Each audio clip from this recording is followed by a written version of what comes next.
मेरी उल्फत मदीने से यूं ही नहीं, मेरे आका का रोज़ा मदीने में है।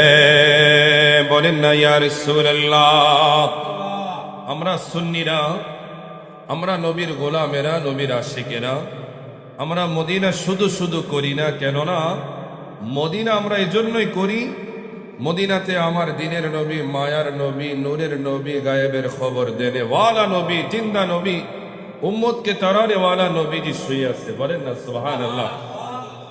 ওরে মে মদিনে কি জানিবি না, कैसे खिंचो मेरा दीन और दुनिया मदीने में है। বলেন না ইয়া রাসূলুল্লাহ।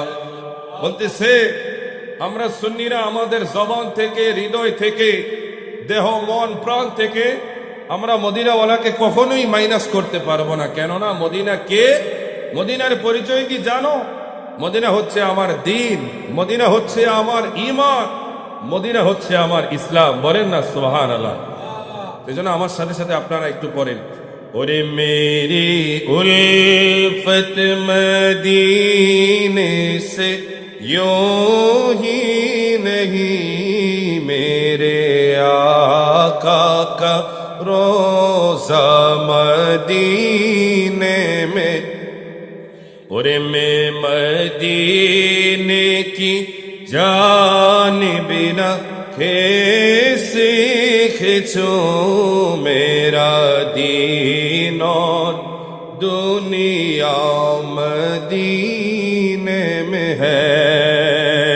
पर न या रसूल अल्लाह या हबीब अल्लाह, या रसूल अल्लाह या हबीब अल्लाह, या रसूल अल्लाह या हबीब। और अर्श आज़म से जिसकी बड़ी शान है,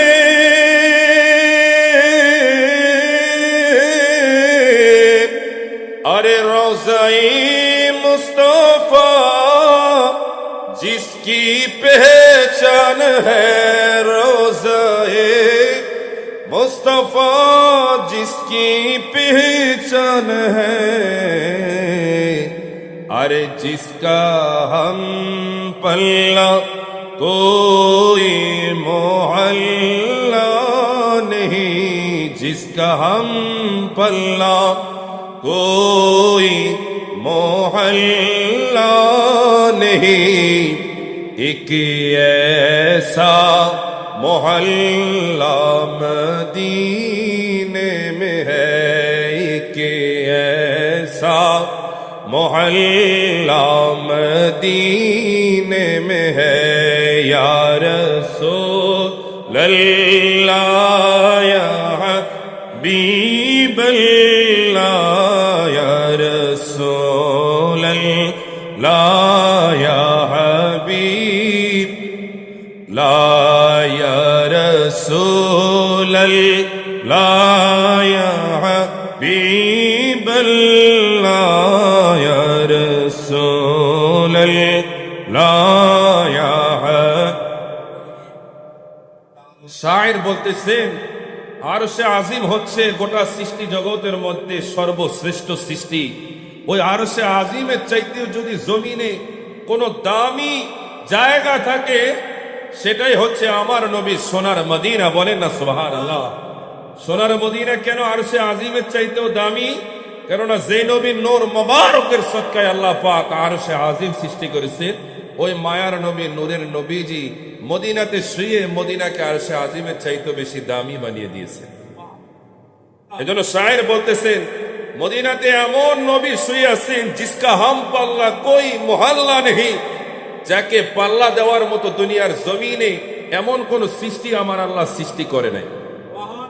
একে ऐसा मोहल्ला मदीने में है। আমার নবী এমন নবী যাকে পাল্লা দেওয়ার মতো কোন সৃষ্টি এই জমিনে নাই। বলেন না ইয়া রাসূলুল্লাহ। শায়ের বলতেছে, और फिर मुझे मौत का कोई खतरा न हो,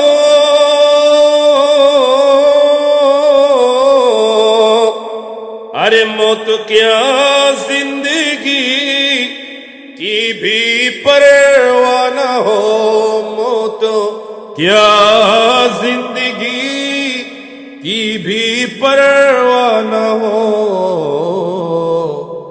अरे कश के बाद सरकार मुझसे कहे, काश के बार सरकार मुझसे कहे, अब तेरा मरना जीना मदीने में है, या रसूल या हबीब अल्लाह, या रसूल अल्लाह, या हबीब अल्लाह। বলেন না ইয়া রাসূলুল্লাহ।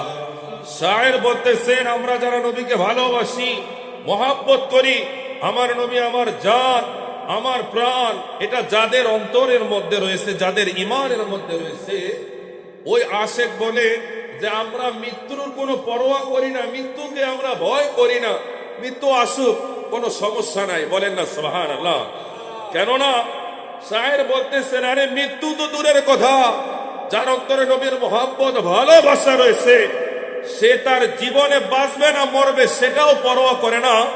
এটার সবচেয়ে বড় এক্সাম্পল হচ্ছে আমাদের বিশেষ করে গতকাল তথা যিনি সারা বাংলাদেশের সকল মানুষকে কাঁদিয়ে সারা বাংলাদেশের কোটি কোটি যুবক এবং বিশেষ করে দেশপ্রেমিক নবীর আশেকদেরকে কাঁদিয়ে আমাদের সকলেরই প্রিয় শরীফ ওসমান হাদি ভাই, তিনি কিন্তু ইন্তেকাল করেছেন। কথা বলেন ঠিক কিনা? সকলে বলেন ইন্না লিল্লাহি ওয়া ইন্না ইলাইহি রাজিউন। যিনি ছিলেন সাচ্চা আশেকে রাসূল, বিভিন্ন মাহফিলে, বিভিন্ন কনফারেন্সে, বিভিন্ন রাজনৈতিক সেমিনারে আমরা সোশ্যাল মিডিয়ার মাধ্যমে দেখেছি, তিনি দাঁড়িয়ে দাঁড়িয়ে চোখের অশ্রু ঝরে তিনি আমার নবীকে সালাম জানিয়েছেন। বলেন না সুবহানাল্লাহ। এই আমল দ্বারা প্রমাণ করে তিনি একজন সাচ্চা আশেকে রাসূল ছিলেন এবং তার সোশ্যাল মিডিয়াতে বিভিন্ন বক্তব্য দ্বারা, তার জীবনীতে বিভিন্ন সাহসীমূলক পদক্ষেপ দ্বারা প্রমাণ করে শরীফ ওসমান হাদি ভাই তিনি সাচ্চা একজন দেশপ্রেমিক ছিলেন। কথা বলে ঠিক কিনা? এজন্য শায়ের বলতেছেন, যারা নবীকে ভালোবাসে, মহব্বত করে, তারা মৃত্যুর পরোয়া করে না, তারা জীবন নিয়েও চিন্তিত নয়, কেননা তারা সদা সর্বদা আল্লাহ তার রাসূলের গোলামি, আল্লাহ তার রাসূলের প্রেমে তারা বিভোর থাকে। বলেন না সুবহানাল্লাহ। কেন তারা নবী নবী বলে তাদের গোটা জীবনটাকে পাগল বানিয়ে দেয় জানেন? শায়ের বলতেছেন, এজন্যই দেয় কেননা একজন আশেক তার জীবনের সবচেয়ে বড় পাওয়া নবীজিকে জীবনে একবার শয়নে স্বপনে দেখা। কথা বলে ঠিক কিনা? ওই আশেক বলে, কাশ একবার সরকার মুঝসে কহো আব তেরা মরনা জিনা মদিনা মে হ্যায়। আমি এজন্যই নবী নবী করি, যদি আমার মদিনাওয়ালা কামলিওয়ালা নবী যদি একবার মদিনা শরীফে ডেকে বলে, ও পাগলা, ও আমার আশেক, ও আমার গোলাম, আজ থেকে তোর জীবন মরণ গোটা মদিনাতে আমি নবীজি কবুল করে নিলাম। বলেন না সুবহানাল্লাহ। এমন মরণ, এমন জীবন আমরা চাই কি চাই না? এজন্য বাঁচতে হলে সিংহের মতো বাঁচবো, মরতে হলে শহীদদের মতো হাসতে হাসতে শাহাদাতের পেয়ালা গ্রহণ করে বিনা হিসাবে জান্নাতি হব। বলেন না সুবহানাল্লাহ। এজন্য